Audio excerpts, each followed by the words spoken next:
అంజలి మరియు ప్రజ్ఞ ఇద్దరు అక్కా చెల్లెళ్ళు. వాళ్ళు అనాథలు. కొద్ది రోజుల క్రితమే వాళ్ళ అమ్మా నాన్న చనిపోతారు. అది చలికాలం. వాళ్ళకి ఉండడానికి ఇల్లు కూడా లేదు. చలి చాలా ఎక్కువగా ఉంటుంది. అందుకే వాళ్ళిద్దరూ ఒక పెద్ద పైప్లో తలదాచుకుంటారు.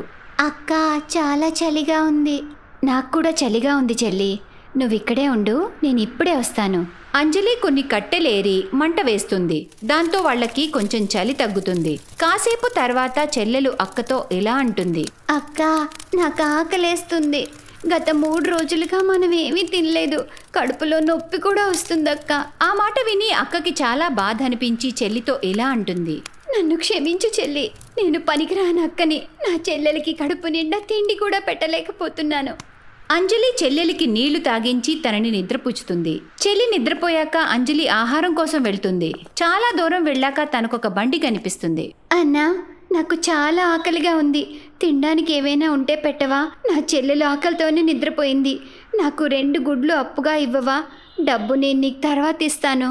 వెళ్ళవమ్మా, ఫ్రీగా ఇవ్వడానికి కాదు నేను బండి పెట్టింది. నీలాంటి వాళ్ళు ఇక్కడికి చాలామంది వస్తారు. డబ్బులు ఇచ్చేవాళ్ళు మాత్రమే నా బండి దగ్గరికి రావాలి. అడుక్కునేటోళ్ళకి ఇక్కడ ఏమీ లేదు. అంజలి బాధపడుతూ తిరిగి తన చెల్లెల దగ్గరికి వచ్చేసి ఆకలితో నిద్రపోతున్న చెల్లెల్ని చూస్తుంది.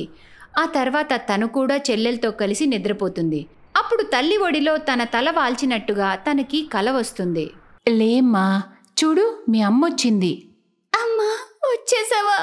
నువ్వు వెళ్ళిపోయాక మమ్మల్ని చాలా మాటలు అన్నారమ్మా. వాళ్ళిద్దరూ మమ్మల్ని ఇంట్లోంచి గెంటేశారమ్మా. మమ్మల్ని రోడ్డు మీద పడేశారు. మేము ఆకలితో ఎక్కడెక్కడో తిరుగుతున్నాం అమ్మా. చూడమ్మా, ఈ భూమి మీద ఎవరికెవరూ సహాయం చేయరు. ఎవరు బ్రతుకు వాళ్ళు బ్రతకాల్సిందే. ఇప్పుడు మీ ఇద్దరి జీవితాల్ని నువ్వే చూసుకోవాలి. నేను నీకొక విషయం చెప్పడానికే వచ్చానమ్మా.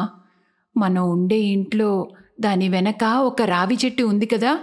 నువ్వు ఆ చెట్టు దగ్గరికి వెళ్ళి అక్కడ పెద్ద రాయి ఉంది. దాన్ని జరిపి దాని కింద తవ్వమ్మా. నీకక్కడ ఒక డబ్బా కనిపిస్తుంది. మీకోసం ఆ డబ్బాలో కొన్ని డబ్బులు పెట్టానమ్మా. నువ్వు డబ్బులు తీసుకుని ఏదైనా వ్యాపారం చెయ్యమ్మా. సరే అమ్మా, నువ్వెలా చెప్తే అలా చేస్తాను. అమ్మా, నువ్వు నాన్న వెళ్ళిపోయినప్పటి నుండి మీరు మాకు చాలా గుర్తొస్తున్నారు. నీ చేత్తో మాకు ఎగ్ దోశ చేసి పెట్టి నా క్షణాలు గుర్తొస్తున్నాయమ్మా. మీరిద్దరూ మా దగ్గరికి తిరిగి వచ్చేయండి అమ్మా. ఆ తర్వాత తెల్లవారుతుంది. అంజలి నిద్రలేస్తుంది. చూసేసరికి అక్కడ వాళ్ళ అమ్మ ఉండదు. అమ్మా, అమ్మా! అప్పుడే ప్రజ్ఞ లేస్తుంది. అంజలి చెల్లికి తన కల గురించి చెప్తుంది. ఆ తర్వాత వాళ్ళు ఇంటికి వెళ్ళి వెనక ఉన్న రావి చెట్టు దగ్గర ఉన్న పెద్ద రాయిని జరిపి అక్కడ తవ్వుతారు. కాసేపటి తర్వాత అక్కడ ఒక డబ్బా కనిపిస్తుంది. అందులో కొన్ని డబ్బులుంటాయి. అప్పుడు అంజలి చెల్లితో, చూడు చెల్లి, అమ్మ కల్లో చెప్పినట్టే ఇక్కడ డబ్బులు నిజంగానే ఉన్నాయి. ఈ డబ్బులు మన అమ్మ నాన్న మన కోసమే పెట్టారట. ఇవి మనకి చాలా ఉపయోగపడతాయి చెల్లి. రా, ఈ డబ్బులతో మనం ఏదైనా చేద్దాం చెల్లి. ఆ తర్వాత వాళ్ళిద్దరూ బజార్కి వెళ్ళి కడుపు నిండా భోంచేస్తారు. అక్కడ వాళ్ళిద్దరికీ బజార్లో చాలా రకరకాల షాప్స్ కనిపిస్తాయి. ఇక్కడ ఎక్కడ చూసినా ఆలు దోశలు మాత్రమే ఉన్నాయి. నూడిల్స్, సమోసాలే ఉన్నాయి. మనం ఏ వ్యాపారం చేయాలో అర్థం కావట్లేదు. అక్క, మన అమ్మ ఎగ్ దోశ ఎంత బాగా చేసేదో నీకు గుర్తుందా? మనం కూడా అమ్మలాగా ఎగ్ దోశ చేసి అమ్మితే అందరికీ నచ్చుతుందక్క. అవును చెల్లి, ఆ విషయం నాకు ఇప్పుడే గుర్తొచ్చింది. అంజలికి వాళ్ళమ్మ చేసిన ఎగ్ దోశ ఎలా చేయాలో బాగా వచ్చు.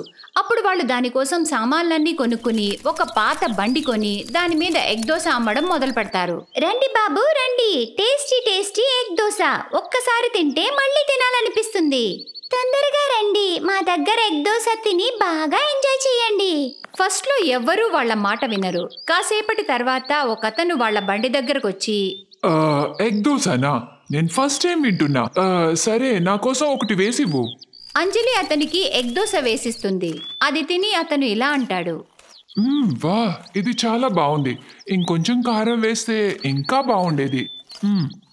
ఆ తర్వాత అంజలి ఆ ఎగ్ దోశలో కొద్దిగా కారం వేస్తుంది. దాంతోపాటు సాంబార్ని కూడా చేస్తుంది. ఆ తర్వాత జనాలు ఎక్కువగా రావడం మొదలు పెడతారు.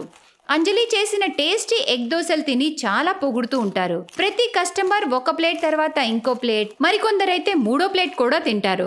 వాళ్ళిద్దరు అక్కా చెల్లెళ్ళు రోజు ఎగ్ దోశ బండి పెట్టి బాగా సంపాదిస్తూ ఉంటారు. ఒకరోజు వాళ్ళ దగ్గర ఉన్న మొత్తం ఎగ్ దోశలు అయిపోయాక ఒక ముసలావిడొచ్చి వాళ్ళ దగ్గరికి, పాపా, తినడానికి ఏమైనా ఉంటే పెట్టమ్మా, 2 రోజులైంది తిని. అంజలి దగ్గరున్న ఎగ్ దోశ పిండి మొత్తం అయిపోతుంది. అంజలి తన కోసం మరియు ప్రజ్ఞ కోసం ఒక ఎగ్ దోశ వేసుంచుకుంటుంది. కానీ ఆ ముసలావిడ అడగడంతో అంజలి తనకి ఫ్రీగాని ఇచ్చేస్తుంది. ఆ ముసలావిడ అది తిని ఆశీర్వదించి వెళ్ళిపోతుంది. అక్క, మన కోసం ఉంచుకున్న ఎగ్ దోశని ఆ బామ్మకి ఇచ్చేసావు, మరి ఇప్పుడు మనం ఏం తింటాం? ప్రజ్ఞ, ఆ బామ్మ ఆకలితో ఉండడం చూసి నాకు మన పాత రోజులు గుర్తొచ్చాయి. ఇప్పుడు తనున్న పరిస్థితిలో ఒకప్పుడు మనం కూడా ఉన్నాం కదా. అయినా ఇప్పుడు ఏమైంది? మనం బాగానే సంపాదిస్తున్నాం కదా. ఏదైనా హోటల్కి వెళ్ళి మంచి భోజనం చేద్దాం. వాళ్ళిద్దరూ ఒక హోటల్కి వెళ్తారు. అక్కడ గార్డ్ వాళ్ళని బయటే ఆపేసి వాళ్ళని లోపలికి వెళ్ళనివ్వడు. అరే అరే, మీలాంటి వాళ్ళు ఇంత పెద్ద హోటల్కి వచ్చి తింటారా? అన్నా, మా బట్టల్ని చూసి మీరు అలా అనుకోకండి. మా దగ్గర డబ్బులున్నాయి, మాకేం ఫ్రీగా వద్దు. అప్పుడే ఆ హోటల్ ఓనర్ అక్కడికొచ్చి వాళ్ళిద్దరినీ చూసి గుర్తుపడతాడు. మీరిద్దరూ ఎగ్ దోశలు అమ్మే అక్క చెల్లెళ్ళు కదా? మీ గురించి చాలా విన్నాను. చూడమ్మా, నేను కూడా మీలానే చిన్న వ్యాపారం స్టార్ట్ చేశాను. కానీ ఈరోజు ఇంత పెద్ద పొజిషన్లో ఉన్నాను. రండమ్మా, నా హోటల్లో భోంచేద్దురు గాని. మనోహర్ వాళ్ళిద్దరినీ తన హోటల్లోకి తీసుకెళ్తాడు. తన భార్యకి వాళ్ళిద్దరినీ పరిచయం చేస్తాడు. ఆ అక్క చెల్లెళ్ళని చూసి మనోహర్ భార్యకి చనిపోయిన తన 2 కూతుర్లు గుర్తుకొస్తారు. వాళ్ళిద్దరికీ కడుపు నిండా భోజనం పెడతారు. భోంచేస్తూ ఆ 2 అక్క చెల్లెళ్ళు వాళ్ళ గురించి మనోహర్ మరియు అతని భార్యకి మొత్తం చెప్తారు. అది విని వాళ్ళు చాలా బాధపడతారు. ఆ తర్వాత ఆ భార్యాభర్తలు పక్కకెళ్ళి ఏదో మాట్లాడుకుంటూ ఉంటారు. 2 అక్క చెల్లెళ్ళు వెళ్ళబోతుంటే, చూడమ్మా, ఒక సంఘటనలో మా 2 బిడ్డల్ని కోల్పోయాం. మిమ్మల్ని మేము చూశాక మా బిడ్డలు మళ్ళీ తిరిగి మా దగ్గరకు వచ్చినట్టు అనిపించింది. అవునమ్మా, మీరు తప్పుగా అనుకోకండి. మీరిద్దరూ మా కూతుర్లులాగా మా ఇంట్లో మాతోనే ఉండొచ్చు కదా. మీకు అమ్మా నాన్న ప్రేమ, మాకు బిడ్డల ప్రేమ లభించినట్టు అవుతుంది. అంజలి మరియు ప్రజ్ఞ ప్రేమగా వాళ్ళని హత్తుకుంటారు. మనోహర్ మరియు అతని భార్యతో కలిసి సంతోషంగా పెద్ద ఇంట్లో ఉంటారు.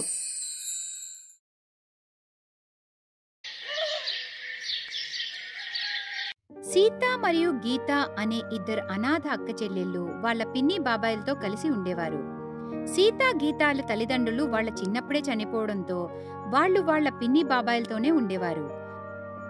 కానీ పాపం ఆ పిల్లల పిన్ని చంచల అస్సలు మంచిది కాదు. తను వాళ్ళిద్దరినీ పనిమనుషుల్లాగా చూసేది. ఎక్కడికి వెళ్ళారే? బజార్ నుండి సామాన్లు తీసుకొస్తామని చెప్పి ఇప్పుడొస్తున్నారా? పిన్ని, వచ్చేటప్పుడు చాలా పెద్ద వాన పడింది, అందుకే లేట్ అయింది. ఈ పంచదారలా తడిచిందే, వర్షంలో గాని తడిపేశారా ఏంటి? పిన్ని, రేషన్ ఇచ్చే అన్నయ్య చినిగిపోయిన సంచి ఇచ్చాడు. మేం చూసుకోలేదు పిన్ని, అందుకే పంచదారలోకి నీళ్లు వెళ్ళిపోయాయి. క్షమించు పిన్ని మమ్మల్ని. ఈ రోజు మీ ఇద్దరినీ వదిలేదే లేదు. మీ వల్ల చాలా నష్టం జరిగింది. మీ అమ్మా నాన్నలు మీ ఇద్దరినీ మా తలపై వదిలేసి వెళ్ళిపోయారు. వాళ్ళు మాత్రం హాయిగా పైకెళ్ళిపోయారు. చంచల, నీకు సిగ్గనిపించట్లేదా? పాపం పిల్లల్ని ఎందుకలా తిడుతున్నావు? నీకు దేవుడంటే కొంచెం కూడా భయం లేదా చంచల? ఓహో, నీకేం కావాలి? నా పుట్టింటికి వెళ్ళిపోనా? నేను ఒక్కసారి వెళ్ళిపోయానంటే మళ్ళీ తిరిగి రాను చూడు. చంచల సీతా గీతాలపై ఎప్పుడూ చేయి చేసుకుంటూ ఉండేది. దానివల్ల పిల్లలు పాపం రాత్రిపూట ఎక్కి ఎక్కి ఏడ్చేవారు. ఒకరోజు రాత్రి ఇద్దరూ ఇల్లు వదిలి వెళ్ళిపోవాలనుకుంటారు. గీత, మనం ఇక్కడ ఉండకూడదు. పిన్ని మనల్ని చాలా బాధ పెడుతుంది. అవును సీత, ఇక్కడ మనం ఉండలేం. మనం ఎక్కడికైనా దూరంగా వెళ్ళిపోదాం. సీత మరియు గీత రాత్రి చీకట్లో ఇంటి నుండి వెళ్ళిపోతారు. అలా నడుస్తూ ఒక పెద్ద చెట్టు దగ్గర ఆగి అక్కడే పడుకుండిపోతారు. మన్నాడు వాళ్ళిద్దరూ కళ్ళు తెరిచి చూసేసరికి రోడ్డుపై అందరూ తిరుగుతూ ఉంటారు. సీత, చాలా ఆకలిగా ఉంది, పద మనం ఏదైనా తిందాం. కానీ గీత, మన దగ్గర డబ్బులు లేవు కదా. డబ్బులు లేకుండా మనకు తినడానికి ఎవరిస్తారు? అవును, కానీ ఒకసారి అడిగి చూద్దాం. సరే, చూద్దాం. అంకుల్, కొంచెం మాకు తినడానికి ఏమైనా ఇస్తారా? మాకు చాలా ఆకలిగా ఉంది. మీ దగ్గర డబ్బులున్నాయా? చూడు చూడు, ఆ ఇద్దరు చూడ్డానికి ఒకేలా ఉన్నారు. బహుశా కవలలనుకుంటా. అవునరా, వాళ్ళిద్దరూ అనాథల్లాగా ఉన్నారు. అంకుల్, మా దగ్గర డబ్బులైతే లేవు. వెళ్ళి డబ్బులు తీసుకుండండి, అప్పుడే ఏదైనా దొరుకుతుంది. ఆ కొట్టువాడు ఆ పిల్లలతో ఇలా అంటుండగా అప్పుడే అక్కడికి ఒక వ్యక్తి వస్తాడు. ఏమయ్యా, ఈ పిల్లలకి ఒక్కొక్క పరాటా చేసి ఇవ్వు, డబ్బులు నేనిస్తాను. Thank you uncle. ఎవరు మీరిద్దరూ? అంకుల్, నా పేరు సీత, తిను నా చెల్లి గీత. మా పిన్ని మమ్మల్ని చాలా కొడుతుంది, అందుకే మేము ఇల్లు వదిలేసి వచ్చేసాం. మీ ఇద్దరు తల్లిదండ్రులు ఎక్కడుంటారు? మాకు అమ్మా నాన్నలు లేరు అంకుల్. మేము చిన్నప్పటి నుండి మా పిన్ని బాబాయిలతోనే ఉన్నాము. అచ్చా, అదన్నమాట. భీమా, నీ దగ్గర ఎన్ని నూడిల్ ప్యాకెట్స్ మిగిలిన్నాయి? 20 ప్యాకెట్లున్నాయి, ఇంకొన్నివ్వు. ఇలా ఒంటరిగా తిరగడం మీకంత మంచిది కాదు పాప. నాతో పాటు ఆటోలో రండి, మీకు ఓకేనా? సీత మరియు గీత అతనితో పాటు ఆటోలో కూర్చుంటారు. అతని పేరు రాజేష్. అతను అతని భార్యతో కలిసి ఇంట్లో నూడిల్స్ చేస్తూ ఉంటాడు మరియు బజార్లో షాప్లకు, రెస్టారెంట్లకు నూడిల్ ప్యాకెట్స్ సప్లై చేస్తూ ఉంటాడు. సీత మరియు గీత రాజేష్ తో మాట్లాడుతూ ఉండగా సడన్ గా అతనికి గుండెల్లో నొప్పి వస్తుంది. అంకుల్, మీకేమైంది? ఆయనకి గుండెల్లో నొప్పి మొదలైందనుకుంటా. వెంటనే మనం హాస్పిటల్కి తీసుకెళ్ళాలి. అయితే పదండి ఆటో అంకుల్, మనం వెంటనే హాస్పిటల్ తీసుకెళ్దాం. సీత, గీత ఆటోలో రాజేష్ తో పాటు హాస్పిటల్ కి బయలుదేరుతారు. ఆటో అబ్బాయికి రాజేష్ తెలిసినవాడు, అందుకే అతను రాజేష్ వాళ్ళ భార్యకి కాల్ చేస్తాడు. తను కూడా వెంటనే హాస్పిటల్ కి వస్తుంది. కొన్ని గంటల తర్వాత రాజేష్ కి స్పృహ వస్తుంది. రాజేష్ కి డాక్టర్ అతని గుండెల్లో సమస్య ఉందని చెప్తాడు. ఇప్పుడు ఎలా ఉందండి? పర్వాలేదు సంధ్య, ఇవన్నీ జీవితంలో నడుస్తూనే ఉంటాయి. నువ్వు ఈ పిల్లల్ని చూడు, వాళ్ళు సీత, గీత. ఇక్కడికి రండి పిల్లలు. ఈ ఇద్దరు పిల్లలైతే చూడ్డానికి ఒకేలా ఉన్నారు. మీరిద్దరూ కవలలా? అవునా ఆంటీ, నా పేరు సీత, తను గీత. మర్నాడు డాక్టర్ రాజేష్ ని ఇంటికి పంపించేసి విశ్రాంతి తీసుకోమని చెప్తాడు. రాజేష్ కి అతని వ్యాపారం గురించి టెన్షన్ మొదలవుతుంది. సంధ్య, సరుకు తయారు చేయడం, తీసుకుని వెళ్ళడం, ఈ పనులన్నీ ఎలా అవుతాయి? ముందు మీ ఆరోగ్యం ముఖ్యమండి.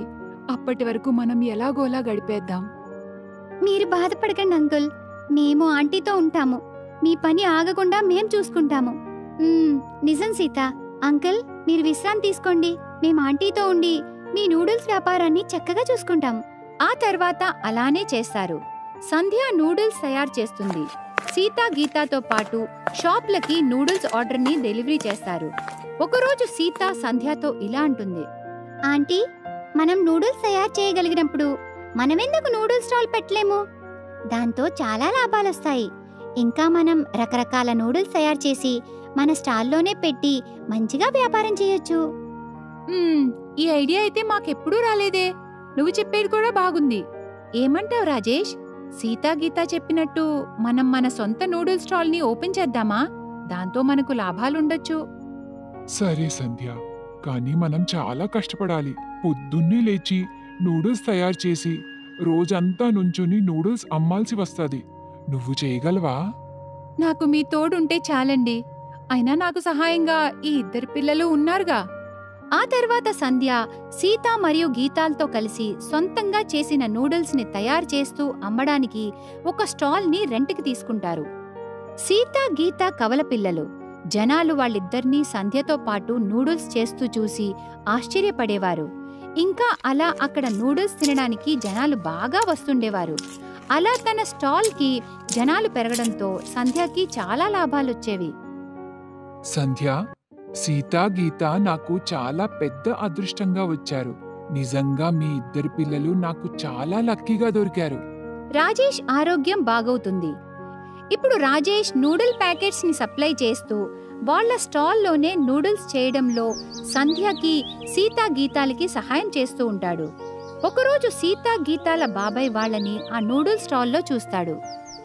సీత, గీత, నేను మీకోసం చాలా వెతికాను. మీ ఇద్దరు ఇల్లుదులు ఎందుకు వెళ్ళిపోయారు? బాబాయ్, మేం పిన్ని కొట్టే దెబ్బలు తట్టుకోలేకపోయాము. అందుకే మేము ఇల్లు వదిలేసి వచ్చేసాం.